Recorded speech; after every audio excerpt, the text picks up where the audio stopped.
Well, he's playing really well for us. You know, he's played some real good hockey in the playoffs in my time here. So that bar is really high.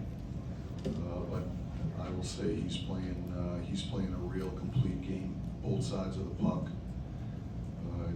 You know, he's playing an inspired game. I think, you know, he inspires the group just through his actions when he's on his game the way he is right now. Mike, on your right. Mike, Louis Dominguez has been such a fun story, but stopping the puck goes well beyond just one player.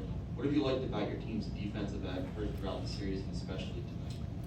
I thought tonight might have been our best effort as far as our play away from the puck. I thought we did a better job at limiting some of the odd man rushes.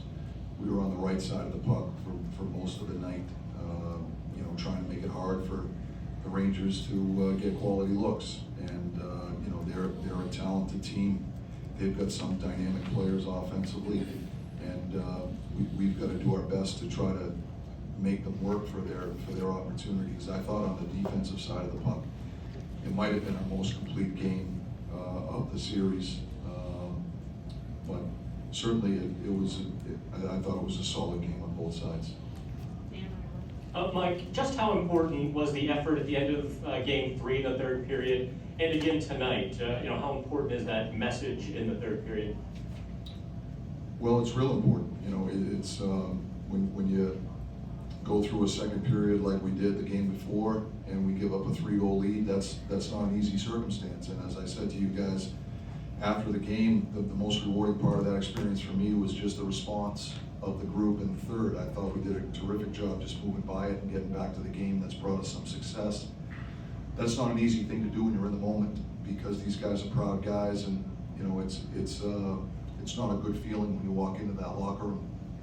And so, you know, I think that's where our experience and our leadership really came to the forefront. Those guys led the charge for us. I think it carried over tonight. You know, we're going into the third period with a few goal lead.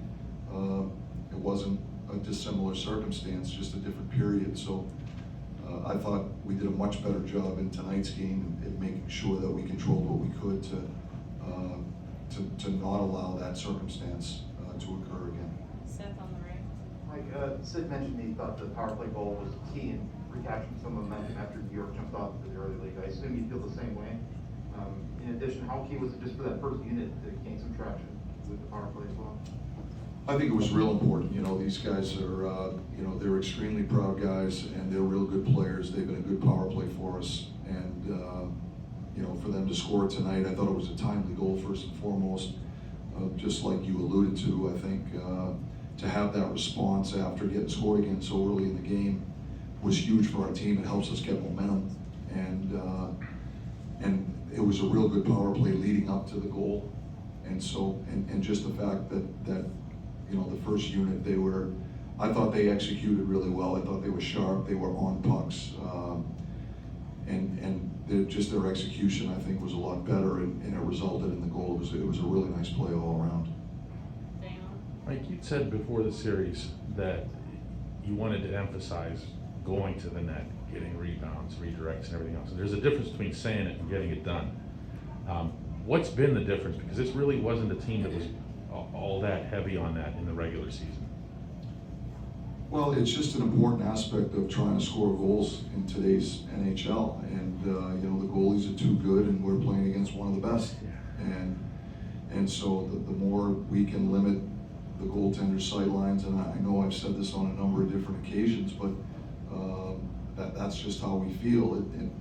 I don't think we're saying anything that any other coaching staff isn't telling their own team. It's, you know, this isn't revolutionary stuff. You know, it's pretty commonsensical. If we can make it hard for him to see the puck, you know, he might make a positional save, but can't control the rebound, might create a next play opportunity for us. You know, opportunity presents itself.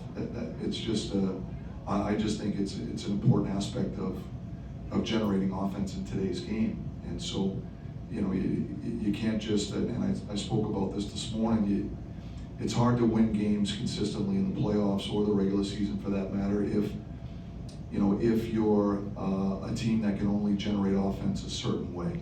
You know, if you're just a rush team, for example. most good teams defensively are going to take the rush away. They're going to have numbers back. They're going to back pressure on the puck. They're going to track to the slot. So if that isn't there in a given game, you've got to find ways to create offense different ways. Your power play can help you. The grind game's an important aspect. I think the grind game's an important aspect, not just about scoring goals, but controlling momentum and controlling territory and forcing your opponent to have to expend energy defending you. It has a trickle-down effect in so many different ways. So, we've preached to our team all year long that we have to evolve and become a team that can create offense different ways. And we can't get stubborn. We got to take what the game gives us.